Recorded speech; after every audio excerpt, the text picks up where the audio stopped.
अनंत फैले हमारे ये ब्रह्मांड में ऐसी बहुत सारी चीज़ें हैं जिनको हम बहुत ही आसानी से देखकर ऑब्जर्व कर सकते हैं, जैसे कि ग्रह, तारे इत्यादि।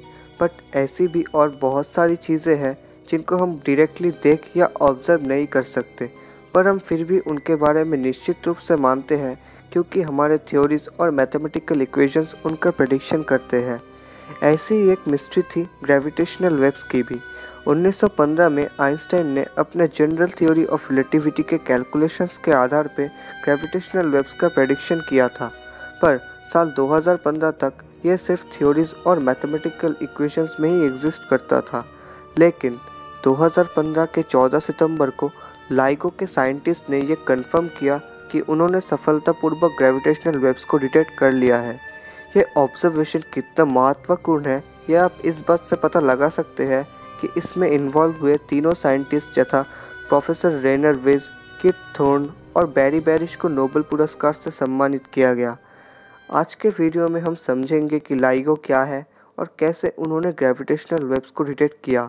हम ये भी जानेंगे कि ब्लैक होल्स के मौजूद होने के पीछे ये एक्सपेरिमेंट कितना बड़ा रोल अदा करता है। तो चलिए शुरू करते हैं। Zombie apocalypse.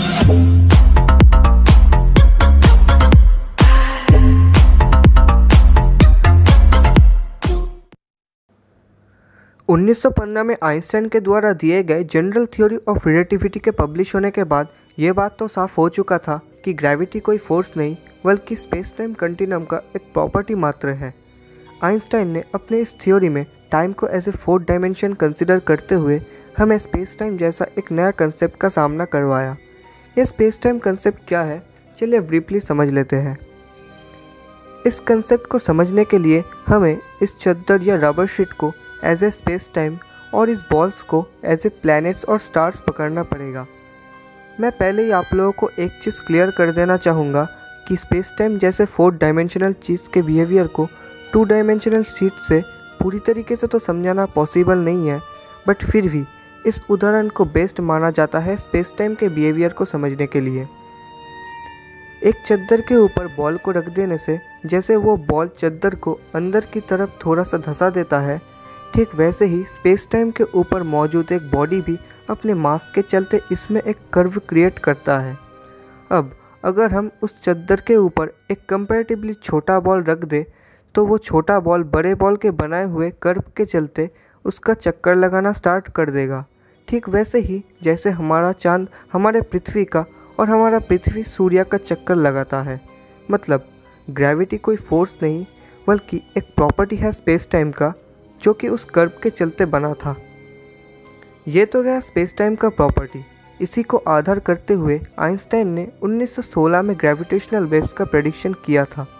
उनके मुताबिक दो मैसिव बॉडी अगर स्पेस टाइम में एक दूसरे के चक्कर लगा रहा होगा तो उन दोनों के इस मूवमेंट से स्पेस टाइम में कुछ रिपल्स पैदा होंगे, जैसे कि एक तालाब में पत्थर मारने से वाटर रिपल्स पैदा होते हैं। और ये रिपल्स पैदा होने के दौरान उन दोनों बॉडी के बीच की दूरी भी लगातार घटती जाएगी। आइंस्टाइन ने यह भी दिखाया कि ये रिपल्स वेव्स स्पेस टाइम के ऊपर लाइट के स्पीड से ट्रैवल करते हैं।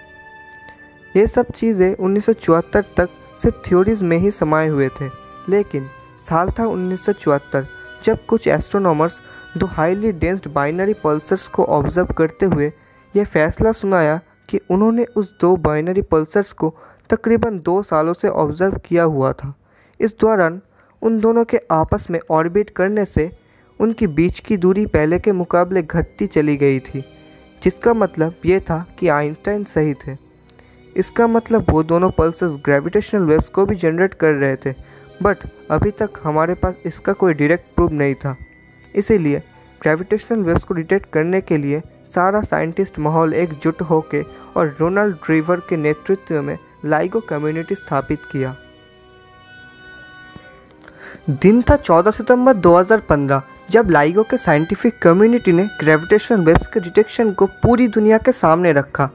यह डिटेक्शन था हज़ारों लाइट ईयर्स दूर मौजूद दोनों ब्लैक होल्स के मर्ज होने से पैदा होने वाले ग्रेविटेशनल वेव्स का। ये ग्रेविटेशनल वेव्स का सोर्स ऑफ जनरेशन हमसे इतना दूर मौजूद था कि पृथ्वी तक पहुंचते पहुंचते इसका इफेक्ट सिर्फ और सिर्फ एक एटॉम के अंदर मौजूद एक न्यूक्लियस के हज़ारवें भाग के जितना ही रह गया था। लाइगो के इंस्ट्रूमेंट्स इतने पावरफुल थे कि अगर ये इफेक्ट कोई प्रोटॉन के हज़ारवें भाग के जितना भी होता तो वो भी डिटेक्ट कर लिया जाता। वैसे तो लाइगो एक एक्सटर्नल इंटरफेरोमीटर लेबोरेटरी है जिसका फुल फॉर्म है laser interferometer gravitational waves observatory, जो कि माइकलसन के इंटरफेरोमीटर से प्रेरित होकर बनाया गया है।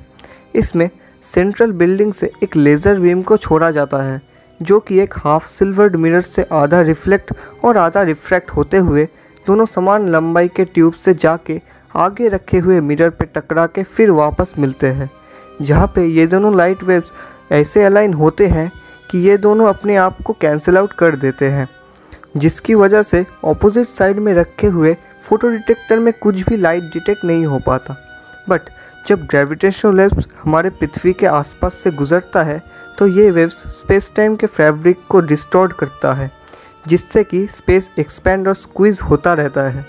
जिससे होता है ये कि अब दोनों परपेंडिकुलर ट्यूब का लंबाई समान नहीं रह पाता। कभी पहला वाला ट्यूब थोड़ा सा बड़ा हो जाता है तो कभी दूसरा वाला थोड़ा सा छोटा, तो कभी दूसरा वाला थोड़ा सा बड़ा हो जाता है और पहला वाला थोड़ा सा छोटा।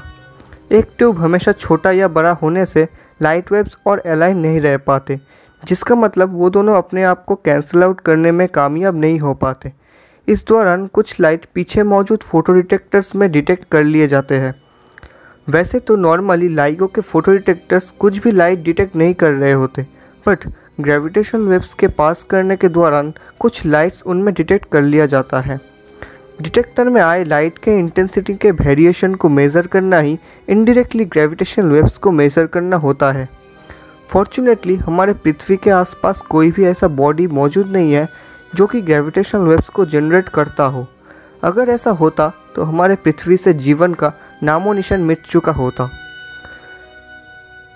लाइगो जिस ग्रेविटेशनल वेव्स को डिटेक्ट करने का क्षमता रखता है वो कोई ऐसे इवेंट से पैदा हुए होंगे जिसमें काफ़ी मात्रा में एनर्जी रिलीज़ हुई हो, जैसे कि दो ब्लैक होल्स का टक्कर, दो न्यूट्रॉन स्टार का कलिजन, कोई स्टार का एक्सप्लोजन या खुद ब्रह्मांड का जन्म इत्यादि। क्योंकि ग्रेविटेशनल वेव्स को स्टडी करके हम ब्रह्मांड के अर्ली स्टेजेस को बहुत ही आसानी से समझ सकते हैं, इसीलिए ये मॉडर्न साइंस का एक महत्वपूर्ण हिस्सा भी बन चुका है। पहले तो हम सिर्फ विजिबल लाइट रेस के माध्यम से ही यूनिवर्स में हुए कोई भी इवेंट्स को डिटेक्ट कर रहे थे, बट ग्रेविटेशनल वेव्स के डिस्कवरी के बाद हम बहुत सारे केसेस में इन वेव्स का भी इस्तेमाल कर रहे हैं, क्योंकि लाइट के चलने के ट्रैजेक्टरी में कोई भी बाधा आने से वो लाइट को ब्लॉक कर सकता है, बट ग्रेविटेशनल वेव्स खुद स्पेस टाइम के थ्रू ट्रैवल करने से इनको कोई भी चीज़ ब्लॉक नहीं कर पाती, जिसके वजह से हमारे लिए ये एक महत्वपूर्ण डिस्कवरी होके भी सामने आई है। अभी आप सोच रहे होंगे कि ब्लैक होल्स के मौजूद होने के पीछे भला इनका भूमिका क्या है। जैसे कि मैंने पहले ही बताया कि लाइगो के इंस्ट्रूमेंट्स केवल कुछ गिने चुने इवेंट्स से पैदा होने वाले ग्रेविटेशनल वेव्स को ही डिटेक्ट करने में सक्षम है, जिनमें दो ब्लैक होल्स के कलिजन भी शामिल हैं। इसीलिए 2015 में डिटेक्ट किए गए ग्रेविटेशनल वेव्स इस बात का एक पुख्ता सबूत है कि ब्लैक होल्स हमारी कोई कोरी कल्पना नहीं बल्कि एक रियलिटी है। 2015 के बाद अभी तक ग्रेविटेशनल वेव्स को और भी 2 दफ़ा डिटेक्ट किया जा चुका है और भविष्य में भी ये डिटेक्ट होते रहेंगे। दोस्तों, आज के लिए बस इतना ही। आशा करता हूँ कि आज का वीडियो आपको पसंद आया होगा। अगर ऐसा है तो इस वीडियो को लाइक और मेरे चैनल को सब्सक्राइब ज़रूर कीजिएगा। आज के लिए मैं आप लोगों से विदा लेना चाहूँगा। फिर मिलेंगे एक ऐसे ही साइंस से रिलेटेड वीडियो के साथ। तब तक के लिए नमस्कार।